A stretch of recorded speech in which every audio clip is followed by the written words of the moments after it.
What's crack lagging? It's your boy Broshmo, just in case you did not know so. And here I am with 2022 NFL draft rankings already. That's right. We're going to go over the quarterback class today, but go ahead, become a bro and subscribe. Leave that thumbs up if you enjoy the content. Let me know what you think in the comment section below.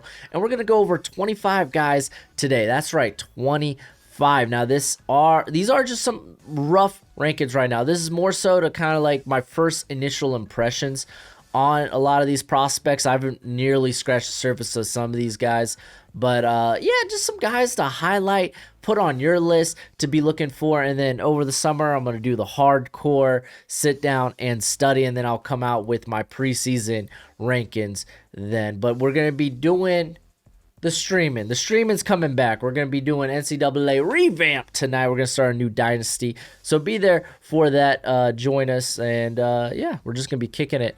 Join it. We will have NFL team predictions coming out as soon as the schedule, there we go, comes out Wednesday. So I'll start work on that. But we got plenty of content coming to you over the summer. That's right, it don't stop. But let's go ahead. Let's get into these rankings now, starting with my number one being Spencer Rattler. I mean, if you saw my mock draft, it's no surprise, right? Spencer Rattler, I think, has some special arm talent. This guy has such a quick release. The ball flies off his hands. And last year was his first year as a starter.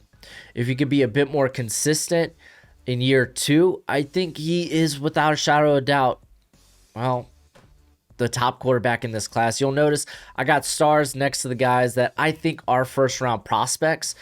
Take note for that in the future rankings. Those are going to be the guys that right now have a first-round grade for me, and then everyone else I kind of just have following suit because this quarterback class is very weird. There's a lot of guys that I think can elevate themselves to first-round status, but it's not going to be all of them. And I do have some nitpicks, but we'll see how I feel after the summer. But yeah, man, Spencer Rattler, I think, can be special. This guy under pressure was phenomenal, and I look forward to seeing more of him. I think without a shadow of a doubt, he is my number one. And then going on to number two, Sam Howell, North Carolina. Probably got one of the strongest arms in this class. What I liked about him was he was much more accurate under pressure, especially on balls of 10 yards or more, which you like to see. That was why I was a big fan of Justin Fields, because of his accuracy. I wouldn't necessarily say Howell is the most accurate quarterback in this class, but it was nice to see him improve in that area, especially while under pressure. Now he lost a lot of talent last year. He's bringing back a veteran offensive line, but he lost a lot of talent. De'Ami Brown, Daz Newsome. You could even qualify the running backs. Devonta Williams, Michael Carter. There we go. He's getting Ty Chandler as a transfer at running back, but still, man, he lost a lot of weapons. So it'll be interesting to see how he comes back with that. Yeah, so I'm just happy that the bad decision making when under pressure was, I wouldn't say not necessarily what like dissipated. It did diminish significantly in year two as a starter. So yeah, I'm looking forward to him right now. I think without a shadow of doubt, Rattler, Howell, they're kind of my 1A, 1B. Well, okay, they're my top two quarterbacks. I think Rattler, his arm talent is just so good. It's just so good. And then Keaton Slovis out of USC. A lot of people, man, don't like Slovis, and I get why, man. Because first three quarters in 2020, he didn't look so hot. He did not look like a first rounder. But in the fourth quarter, man, this guy shined bright. And I know people are gonna people will hate this. Part of him did look, well, kind of Kirk Cousins-esque in the fourth quarter. No one was better in the fourth quarter in the NFL over the last two seasons than Kirk Cousins. Now, if Slovis, if he could kind of rekindle that spark, that flare of the 2019 season, his first year as a starter, being thrown into the starting lineup because of injury to obviously Daniels, who we'll get to later on in this list. And we could just see that level of play through a whole game. Then yeah, man, he's gonna be a first rounder. Right now, like, he's a mid first rounder for me. I don't think his arm talent is special, but I think he's exceptionally accurate. If we were going to talk about the most accurate quarterback in this class, I definitely think his name is one of the first guys I think of.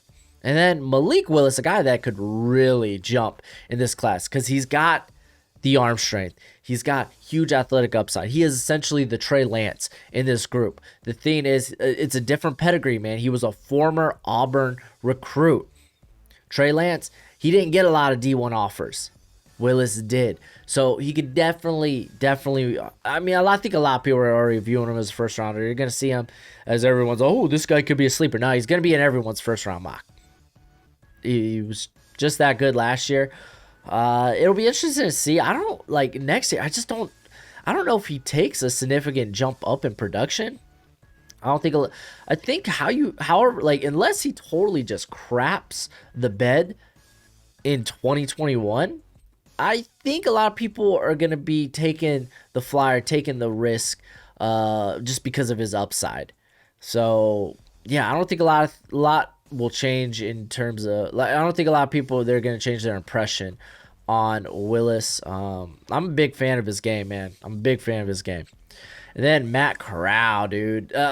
Honestly, after you get like outside that top 4 there, I think that's going to be everyone's top 4. There is a whole list of quarterbacks that are kind of vying for that potential first round spot. And I got Corral at the top here because, like, downfield, man, no one was as deadly. I love that this guy's willing to take shots. His mentality is that of a gunslinger.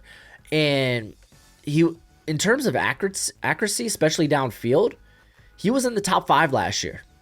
The guy is very accurate on his deep balls. I love the ball placement. And I kind of said this with Jamie Newman. And look where Jamie Newman is, went undrafted.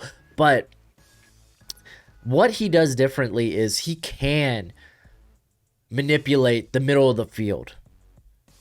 The thing is, he is kind of like, I like using this reference, he's J.R. Smith. When he's hot, he's hot. He's darn near unstoppable. But when he gets cold, it's a little more dangerous because he gets very turnover prone. I mean, everyone remembers that Arkansas game. So if we don't see that next year, then I'll be happy. I'll be willing to be like, yeah, man, this guy's a day 2 borderline fringe first rounder. And then the next cat I have on the list is Desmond Ritter, man. I don't know what will change this year opposed from last year. Because he's running the same offense at Cincy where it's RPO heavy and it's very simplistic in terms of the route concepts. Slant, screen, go. That's about it. So I don't know what will really change. Maybe his fumbling? Like, if he could show good hold on to the ball? I mean, that's about it, you know? In terms of fumbles, man, over the last 3 seasons as a starter, 23 fumbles, 14 of them were lost, which means they were turnovers. Yeah, if you can limit that, I'm totally cool with it. But, I mean, if we see more of the same, I don't know how you can put him in day 1. He's just an utter projection at this point. Yeah, and people be like, well, Malik Willis, he's an utter projection. Yes, but his high side is just much higher and by comparison. So, yeah. Next on the list, Carson Strong, man. I actually really like Carson Strong.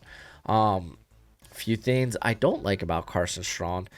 This man gets downfield, again, a guy that could easily throw the ball downfield. One of the strongest arms in this class, literally strong.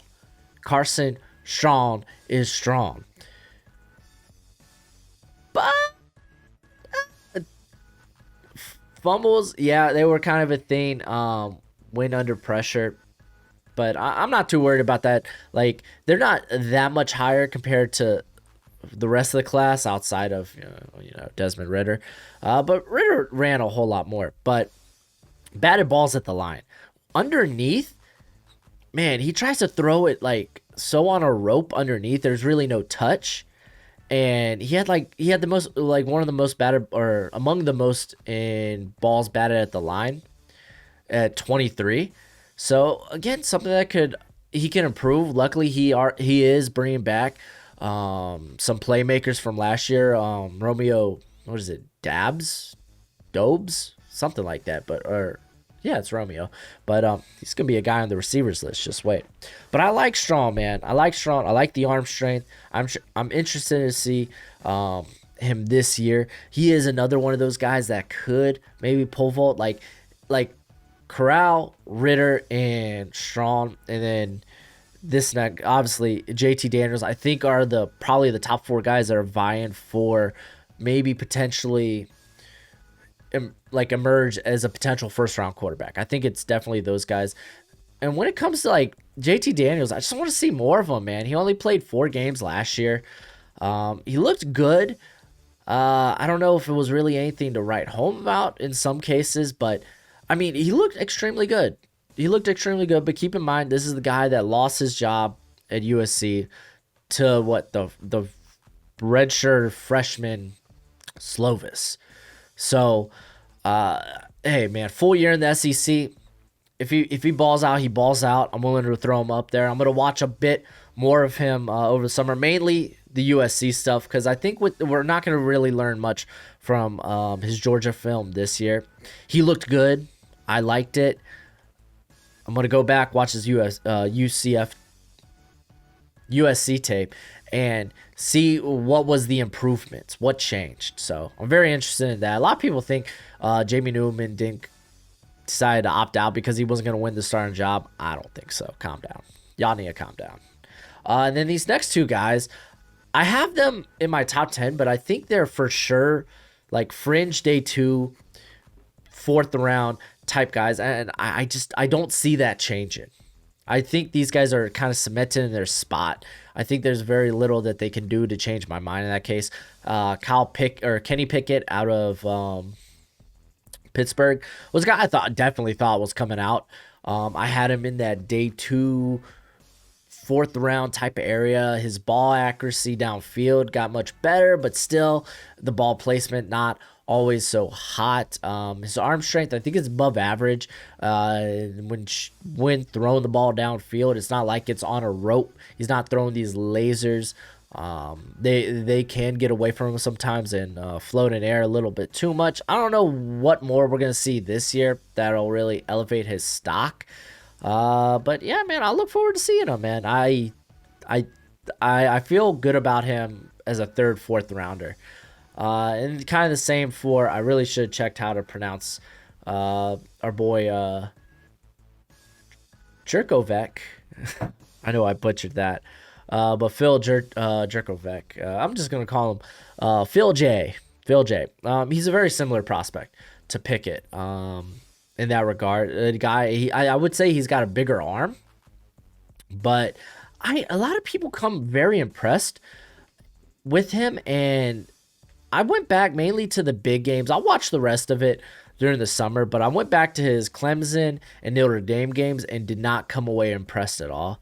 Like, I was like, okay, the arm's big, and yeah, he's playing with significantly less talent than, well, those teams, but I don't know, man. I didn't come back like fawning over his tape. I even went back to Syracuse because Syracuse had a pretty respectable, at least secondary last year. And even that wasn't like anything special. So I don't know, man. Maybe I need to go and look into it, but I got similar vibes to Kenny Pickett. So that's why I put him right here after Kenny Pickett. So let's go ahead.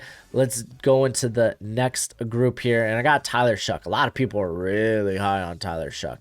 And I mean, I don't know why, unless you're just like prototypical size, ideal arm strength. Like, he's your old school quarterback, like those guys I got drafted early. That's just what it is. Like, he has no good play. Granted, Oregon, man, they're very very screen heavy, go ball type of offense. So you're not really going to shine in terms of arm talent. You saw that with Justin Herbert, but he didn't have a lot of good play last year.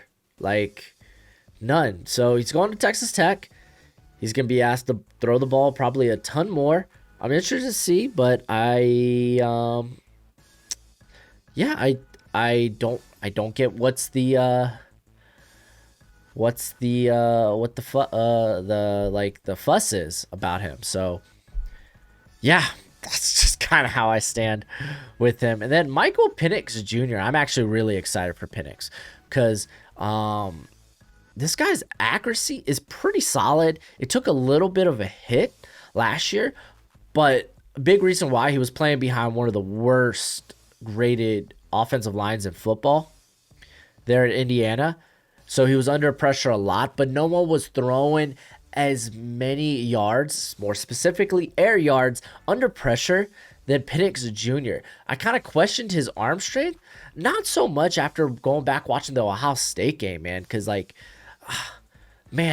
really can't wait to dive into more of his tape. Mainly probably going back to the Northwestern tape and see him and not Northwestern tape, but the year before, go back into the 2019 tape and see him and Peyton Ramsey kind of train off before Ramsey transferred to Northwestern. So I look forward to that. But man, this guy, it was so deadly under pressure. He does have an athletic upside to him.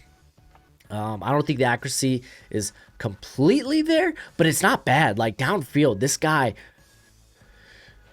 he's got some good throws downfield, like on tape. So I can't wait to dive into it more. Maybe I'll come out loving him more. Like I was contemplating putting him in the top 10, but I hadn't seen enough. Not like I hadn't seen enough in him. I have literally not watched enough of him. So I can't wait to go and dive in on him. And then Jaden Daniels, I don't know what to tell y'all, man. I know some of y'all really like Jaden Daniels. At his size, he's 6'3", 186. He's light. Not like Zach Wilson light. Like Zach Wilson, he just, turned 20 years old, borderline 21, but he's at like 200 some pounds. Daniels is not there yet. He is literally a stick. All he is a strong arm and some athletic upside. I don't know what to tell you guys. Like, he plays in a very Herm Edwards simple offense where it's very screen heavy. Very screen heavy. Like, he relies on his playmakers a lot. He doesn't really have many special throws on film. I hate to break it to y'all. Not very many. I could go back and look at more of him, but I feel like I'm going to come out with the same type of impression. So here he sits. He might fall down further in my list. I don't know if he's a quarterback at the next level because he's got decent size. If you could put on maybe a little bit of weight, I think there's some potential there. And then Brock Purdy, man. I loved me Brock Purdy last year. And then, oh boy, man, he did not start the year off well. He looked bad. He was not the accurate quarterback in and out of structure as we thought he was. He's got an okay athletic upside, nothing to write home about. He's kind of got a noodle for an arm, so don't expect don't expect the deep balls to look nice. He kind of just sits here as like maybe a guy that can what am I looking for? A guy that can manage your offense successfully. Not like a game manager. That term's kind of whatever. Like, any quarterback should be able to manage a game. But yeah, he could just successfully like handle your offense. Like Jake Fromm. Hated saying that because I loved Brock Purdy a lot. But that's really what we saw last year. If you could return to that sophomore freshman tape, watch out. Watch out. And then a lot of people love Dylan Gabriel, and I see why, man. I get it. And it's just with him, he plays in another guy that kind of like, it sucks that he plays in the scheme that he does because he's doing very simple reads. screen, slant, go. Very simple. There's no nuance to his progressions. And I don't think a lot of that's going to change under the Gus Bus, now that the Gus Bus is there in Central Florida. So I don't know what will really change. I know a lot of people really like him, but man, I'll go into him a bit more. That's why I kind of got lower on my list, just because I haven't really done the necessary deep dive to have confidence and put him any higher. But I mean, along with his height, size, I mean, there's just a bunch of red flags for me, man. I just don't have that confidence in him, unfortunately. But maybe that'll change. We'll see. And then Dustin Crump, man. I love Dustin Crump. I wish Dustin Crump went somewhere else. I wish he decided over this pandemic year to transfer. He didn't. He's staying at Kent State. Kent State, man, they're very read option, RPO heavy. A lot of his reads are simplistic. That's why I got. But I mean, dude's got great athletic upside. Like, he forces guys to miss. Like, go back to that. I think it was Utah State, where he came out looking like the better quarterback. Between him and Jordan Love back in the 2020 bowl season, but the 2019 season, right? Let me confirm. Jordan Love versus... Pretty sure. What game was I watching? Yes. Okay, good. Yeah. Dustin Crump totally looked way better than Jordan Love. I'm just going to say that. I look forward to watching him this year. I don't think much will change. I think at best he's probably going to be a late day prospect when it's all said and done. Emery Jones. Mike Renner is very high. Again, this is a projection on his part, saying if this guy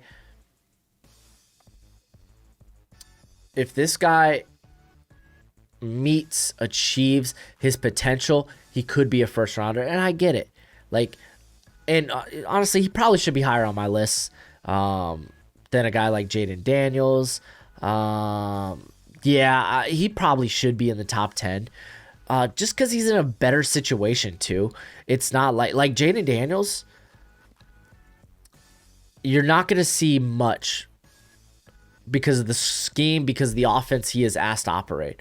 While Florida, yes, you will see a lot more NFL type of concepts. So there is that with Jones. Yes, the upside's huge. We haven't seen enough of him as a passer. I think he only has like 87 career passing attempts.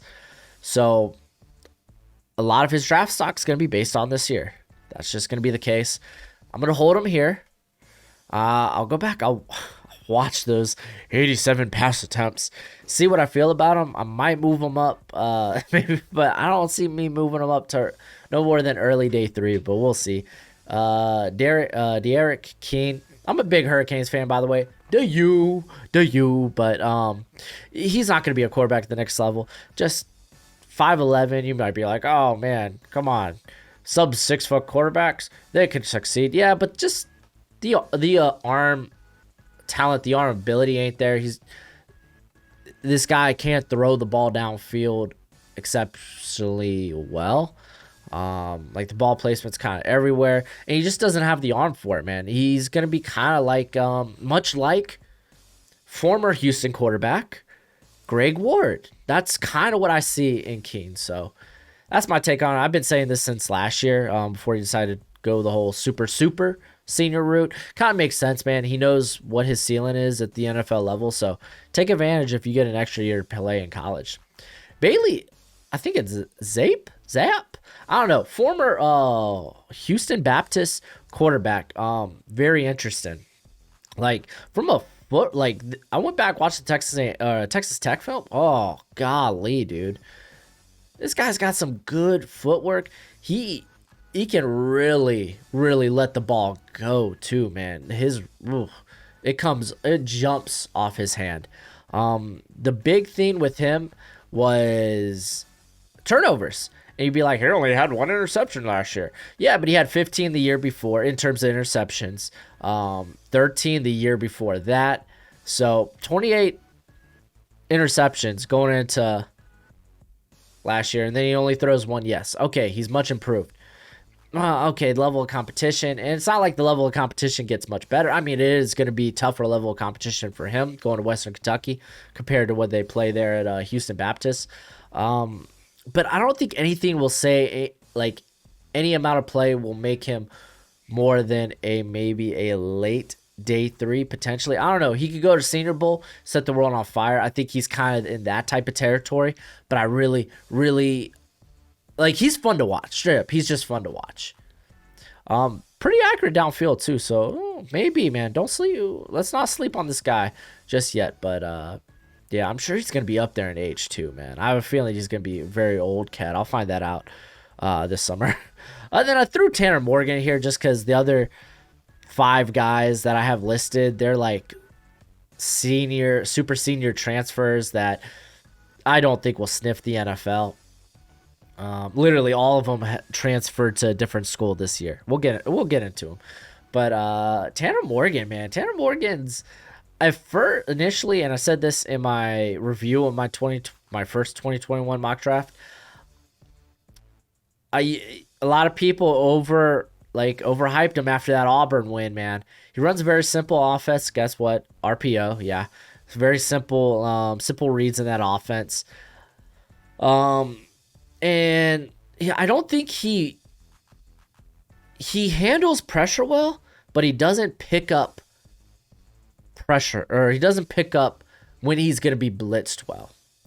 So a lot of times when you can maybe pre-snap into something that'll like at least buy you more time, he's having to buy more time after the fact.